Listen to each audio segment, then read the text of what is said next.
இப்போ நம்ம ஒரு ஃபியூஷன் குக்கிங் பண்ண போகிறோம்.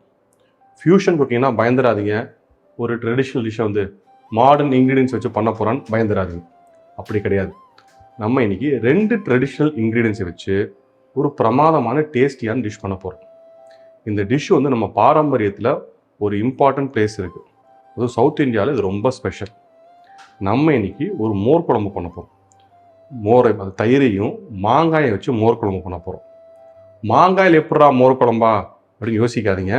நான் மாங்காயும் புளிக்கும், தயிரும் புளிக்கும், இதை வச்சு எப்படி மோர் குழம்பு வரும், ரொம்ப புளிக்காதெல்லாம் யோசிக்காதீங்க. ரொம்ப டேஸ்டியாகவும் பிரமாதமாகவும் இருக்கும். இந்த மோர் குழம்பு நான் ஏற்கனவே சொன்ன மாதிரி ரொம்ப ஸ்பெஷலான ஒரு டிஷ்ஷு. அது நம்ம குவிசினில் இது ரொம்ப இம்பார்ட்டன்ட் பிளேஸ் இருக்குது. இது மாதிரி ஒரு ஏரியாலையும் இந்த டிஷ்ஷுக்கு ஒரு பேர் இருக்குது. நம்ம வந்து மோர் குழம்புன்றோம்.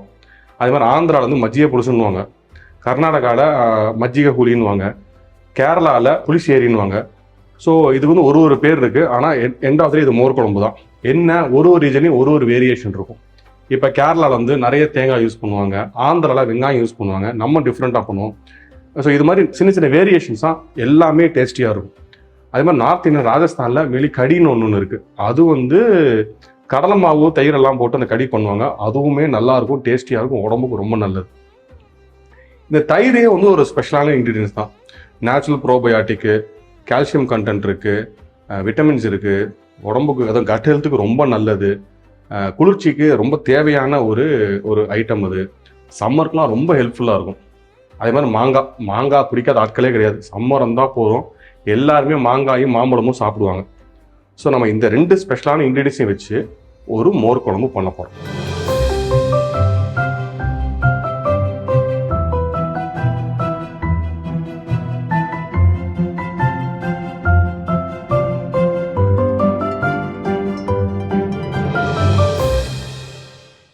வெல்கம் பேக் டு என் சமையல் லெஜர் வித் வினோத்குமார். நான் ஏற்கனவே சொன்ன மாதிரி இந்த மாங்காய் மோர் குழம்புக்கு என்னென்ன இன்க்ரீடியன்ஸ் தேவைன்றது நம்ம பார்க்கலாம்.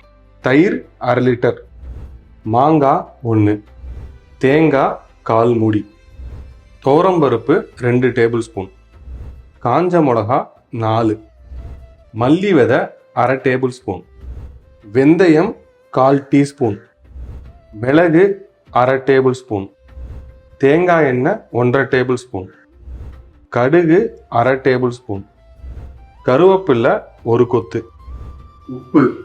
இப்போ இந்த மாங்காய் மோர் குழம்புக்கு என்னென்ன பொருட்கள் தேவை பார்த்துட்டோம். ஸோ இந்த மாங்காய் வந்து ரொம்ப புளிச்ச மாங்காய் எடுத்துடாதீங்க. ஓரளவுக்கு லைட்டாக பழுக்க ஆரம்பிக்கும் இல்லையா, அந்த ஸ்டேஜ் பெட்டர் ஸ்டேஜ். ஸோ வந்து ரொம்ப புளிச்ச மாங்காய் வரக்கூடாது, அது ரொம்ப வந்து ராவாகவும் இருக்கக்கூடாது, கொஞ்சம் லைட்டாக பழுக்க ஆரம்பிக்கிற ஸ்டேஜ் பெட்டர். அதே மாதிரி அது வந்து இந்த மாங்காய் வந்து இந்த மாதிரி க்யூப்ஸை நறுக்குங்க.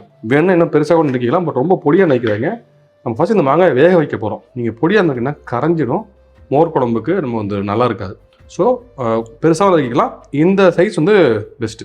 இந்த சைஸில் மாங்காயை நறுக்கிக்கோங்க. இப்போ ஃபஸ்ட்டு நம்ம அடுப்பை ஆன் பண்ணிக்கிறோம். தண்ணி ஊற்ற போகிறோம். என்ன, மாங்காய் வேக வைக்கணும். இந்த மோர் குழம்புக்கு மாங்காயை அப்படியே போட முடியாது, நல்லா கொஞ்சம் வெந்து மாங்காய் வந்து மசிகிற ஸ்டேஜில் இருக்கணும். அந்த ஸ்டேஜ் வரைக்கும் இந்த மாங்காயை வேக வைக்கணும். தண்ணி சூடாக ஆரம்பிச்சிருச்சு. இந்த ஸ்டேஜில் இந்த மாங்காயை போட்டுரும். மாங்காய் வந்து நல்லா வந்து மசிகிற மாதிரி கன்சிஸ்டன்சியில் மாங்காய் வந்து வேகணும். நீங்கள் வந்து குக்கரில் கூட வைக்கலாம், பட் குக்கரில் வைக்கிறப்ப கொஞ்சம் கேர்ஃபுல்லாக இருங்க.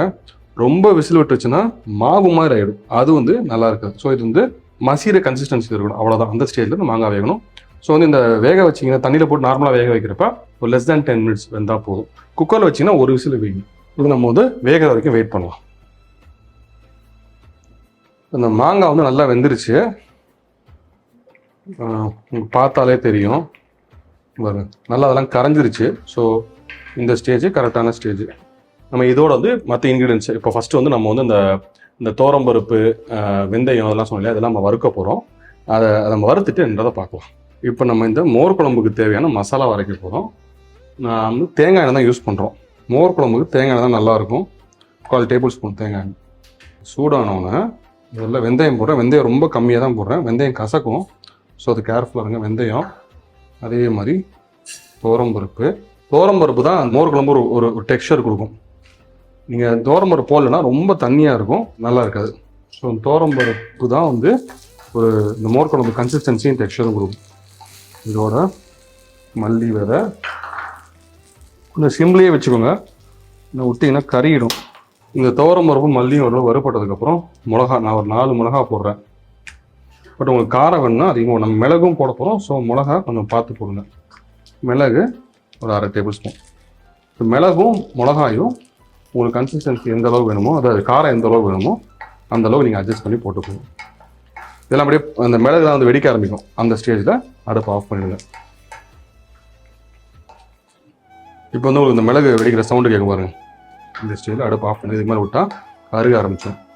இப்போ தேங்காய் வந்து இது மாதிரி நறுக்கி இது மாதிரி துண்டு துண்டாக போட்டு வச்சுக்க, நீங்கள் துருவியும் எடுத்துக்கலாம். இந்த தேங்காய் இதுக்குள்ளே போட்டுக்கணும். இது போட்டுட்டு இது கொஞ்சம் ஆறுனதுக்கப்புறம் நல்லா நைஸாக அரைச்சி எடுத்துக்கணும்.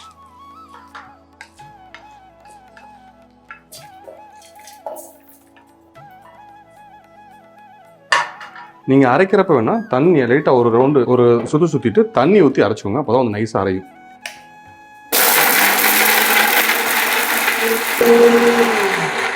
இது அரைக்கிறப்ப கொஞ்சம் தண்ணி ஊற்றிக்கோங்க. அப்போ தான் வந்து நைஸாக அரைப்படும்.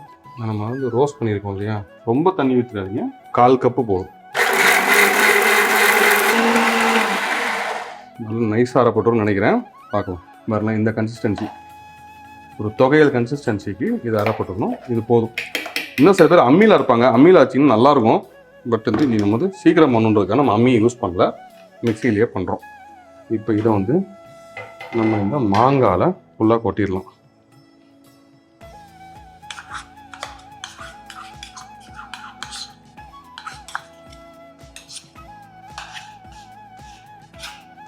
நல்லா மிக்ஸ் பண்ணி விட்டுக்கோங்க. அப்படியே கொதிக்கிறப்ப அப்படியே டிசால்வ் ஆகிடும். இருந்தாலும் மிக்ஸ் பண்ணி விட்டுக்கோங்க. இந்த மோர் குழம்பு நம்ம மஞ்சள் தூள்லாம் போடல, இந்த மசாலாவோட கலரே தான். இது லைட்டாக கொதிக்கட்டும். கொதிக்கிற டைமில் நான் வந்து தயிர் வந்து நல்லா நான் பீட் பண்ணி வச்சுருக்கேன். தயிர் வந்து நல்லா பீட் பண்ணி வச்சுருக்கேன். இதில் கூட கொஞ்சம் தண்ணி கூட சேர்த்துக்கலாம். இது வந்து புளிக்காத தயிரை பார்த்துக்கோங்க. ஜென்ரலாக மோர் குழம்புக்கு வந்து புளிச்ச தயிர் யூஸ் பண்ணுவாங்க. இது அந்தளவுக்கு நம்ம புளிச்ச தயிர் பண்ணிங்கன்னா மாங்காய் ஆல்ரெடி புளிப்பு இல்லையா, ஸோ வந்து செட் ஆகுது. ஸோ கொஞ்சம் ஃப்ரெஷ் தயிர், அதாவது ரொம்ப புளிக்காத தயிர், லைட்டாக புளிச்ச தயிரை வந்து இது யூஸ் பண்ணிக்கோங்க. ஆனால் நல்லா பீட் பண்ணிட்டு போடுங்க. ஏன்னா மோர் குழம்பு பார்க்குறதுக்கு திரியாக இருக்கும், நல்லா இருக்காது. ஸோ நல்லா வந்து தண்ணி ஊற்றிட்டு இந்த தயிரையும் உள்ளே கொட்டிடுங்க.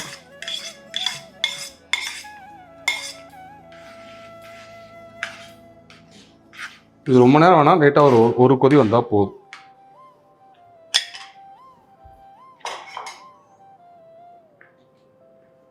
இது கொதிக்கிறப்பயே இந்த மோர் குழம்புக்கு தேவையான உப்பு போட்டுக்கலாம்.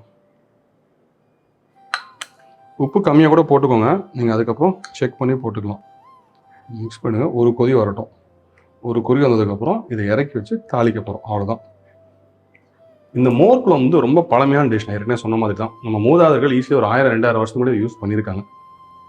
இந்த மோர் வந்து ஆக்சுவலி நேச்சுரல் ப்ரோபியோட்டிக். நம்ம இப்போலாம் வந்து காசு கொடுத்து நிறைய விஷயங்கள் வாங்கி சாப்பிட்றோம். பட் அந்த காலத்தில் இது வந்து ஒரு நேச்சுரலாகவே இது மோரை ரெடி பண்ணி ப்ரோபியோட்டிக் ட்ரிங்காக யூஸ் பண்ணிருக்காங்க. உடம்புக்கு அவ்வளோ நல்லது. ஏற்கனவே சொன்ன மாதிரி இது நிறைய வேரியேஷன்ஸ் இருக்குது.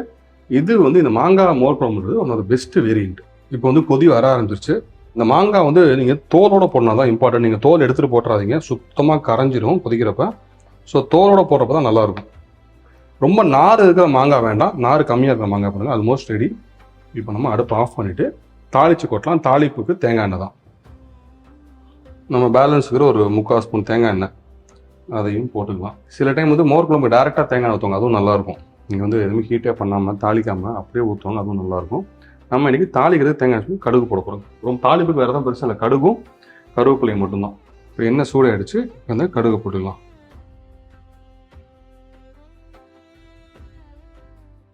இப்போ கடுகு பொரிய ஆரம்பிச்சிருச்சு. இப்போ கொஞ்சம் கருவேப்பிலையை போட்டு ஃபினிஷ் பண்ணிடலாம்.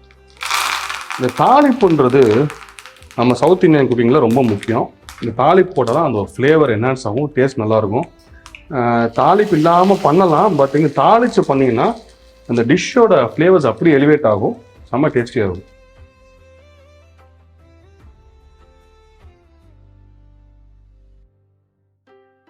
இப்போ இந்த மாங்காய் மோர் குழம்பு நான் டேஸ்ட் பண்ணிவிட்டு எப்படி இருக்குன்றத சொல்கிறேன்.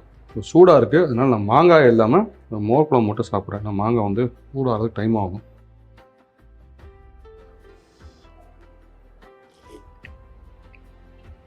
ஆஹா, மோர் குழம்பே டிஃப்ரெண்ட் ஃப்ளேவராக இருக்கும். இந்த மாங்காய் ஃப்ளேவர் தான் டாமினேட்டிங்காக இருக்குது. அது மாதிரி தேங்காய் எண்ணெய், இந்த காம்பினேஷன் ரொம்ப புதுசாக இருக்குது, செம்ம டேஸ்டியாக இருக்குது. இதில் சாதத்தில் பெஸ்ட்டு சாப்பிட்டேன்னு வச்சுக்கோங்களேன், சாதத்தில் பெஸ்ட்டு சுட்ட அப்பளம், செம்ம காம்பினேஷன். நிறைய சாப்பிட்லாம். எந்த வகையிலையும் வந்து இது வந்து அன்ஹெல்த்தி கிடையாது. நம்ம மோர், தேங்காய், நம்ம இது மாதிரி மசாலா யூஸ் பண்ணிடுறோம், எல்லாமே ஹெல்த்தியான இன்க்ரீடியன்ஸ் தான். ரொம்ப டேஸ்டியாக இருக்குது.